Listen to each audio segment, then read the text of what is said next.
Oh, hey, didn't see you there. Today we're going to be talking about 308 versus 300 Win Mag. So the 308 will shoot at approximately 2,600 feet per second. The 300 Win Mag will shoot at approximately 3,200 feet per second. Maximum effective range of this bullet is going to be about 1,000 yards. You can get it to stretch out to 11 or 1,200 if you really know what you're doing. This guy here is going to, max effective range is going to be 2,200 yards. To give you an idea of how far that is, a mile is 1,800 yards. So that's going to be about 1.25 miles. So the 308 is reasonably priced, easy to shoot, and a very light round that can reach out to 1,000 yards, making it extremely effective under almost all circumstances. But if you really want to up your game and you have a little bit more money to spend, the 300 Win Mag is an absolutely devastatingly effective round. This was the favorite of Chris Kyle, who wrote the book American Sniper. He was a sniper Navy SEAL and has the most confirmed kills of any sniper. I think 160 was the number of confirmed kills by the Navy. I'm a huge fan of the 308 round. I think it's fantastic. If you were to start off right now, I would recommend getting the 6.5 Creedmoor. But I'm a huge fan of the 308 bullet. There's a ton of it in surplus. It's relatively inexpensive, easy to reload, a very good tool to learn long-range shooting. But if you want to be really effective on the battlefield, you can't beat the 300 Win Mag. Well, actually you can.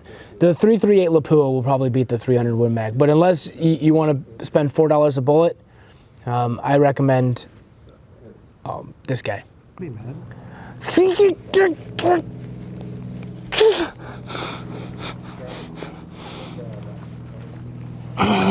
All right, I got it.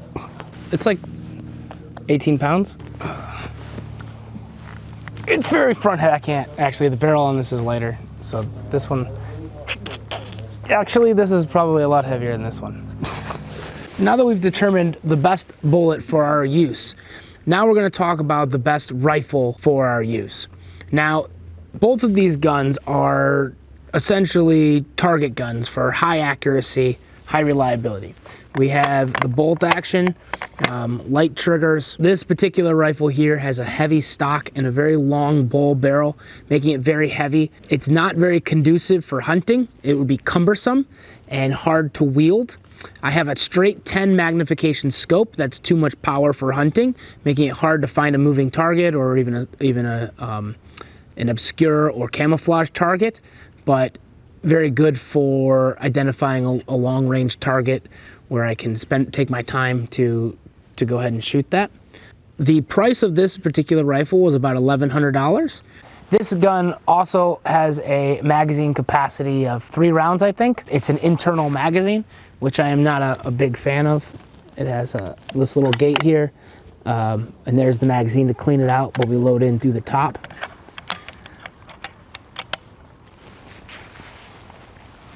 Now, compared to this platform here, we have a wonderfully designed structural chassis that the barrel is sitting in. Now both of these have a floating barrel, which gives better barrel harmonics, meaning they're more accurate. This gun happens to be a little bit lighter actually, even though it shoots a larger caliber. The price of this is $2,200, making it actually exactly twice the cost of the other gun. It has a decent throw of the bolt. We see that we have a much larger handle for quick use.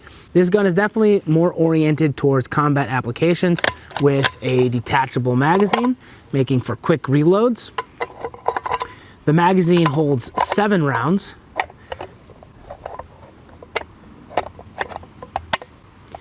Adjustable cheek piece here, which the other gun does not have.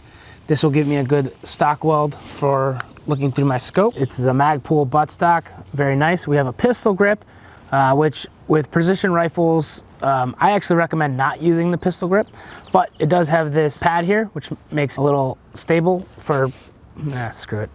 That's a stupid point, nobody cares. The safety right here is underneath the bolt. That's kind of neat on this Savage Action. You have a Picatinny rail system and a really nice Magpul, their new Magpul. So let me talk about this little tripod here for a second. I think this thing is really cool out there. It's about $100 MSRP, I think, but it has a kind of a friction nut here, and it can tilt to the left or the right, and it holds its position wherever you put it really nice and firm. And that is very conducive for leveling your scope, which is really important for long distance shots. Also, the legs extend out really nice and easy. Just push that button and give it a pull. It seems a little bit flimsy, but it actually loads really well and is very stable, and it holds the weight of the rifle very well. They fold up pretty easy by pushing this button, and you can get different angles. No, you can't. Just the one angle.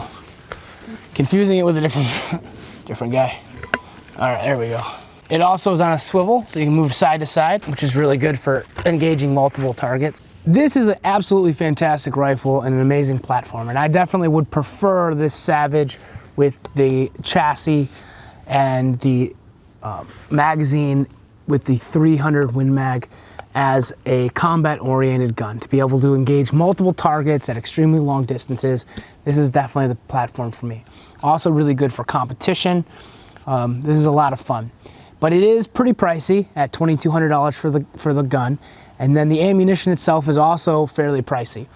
For any beginners out there who want to get into bolt action guns and long range guns, if you're gonna buy one all-purpose, heavy duty, highly effective gun, I do recommend the 300 Win Mag. I think it's pretty much the biggest bullet you're gonna need, unless you're dealing with hard target interdiction or vehicle suppression, in which case I'd recommend the 50 cal if you can get that. But if you're starting out looking for something to learn on, it doesn't get any better than the 308. This is an absolutely amazing platform to really start to understand how long range works.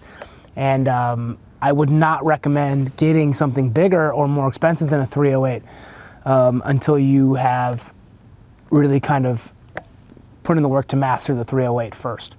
It is a very, very good round. I might recommend a 6.5 Creedmoor or a 308. I think both of those bullets work very well. There's very good ballistics on the 6.5 Creedmoor, and now it is very mainstream, so you can buy it right out of the box. You don't have to reload. But I am still a big fan of the 308. Oh, another point is if you do get a 308 gun, I recommend you do something that I did not do, that I wasn't very aware of.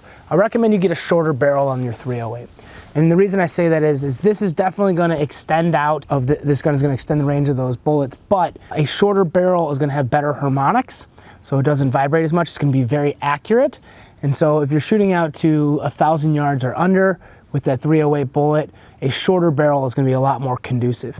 If you're really trying to stretch out to 1,200 yards with your 308, then that longer barrel will be what you need, definitely. You'll definitely need that for that longer range. But in that case, I actually recommend, if you're trying to reach out to 1,200 yards and you really know what you're doing, I recommend just getting a bigger cartridge like the 300 Win Mag. So I recommend short barrel 308s, long barrel 300 Win Mags, or long barrel 338 Lapuas is the best way to go.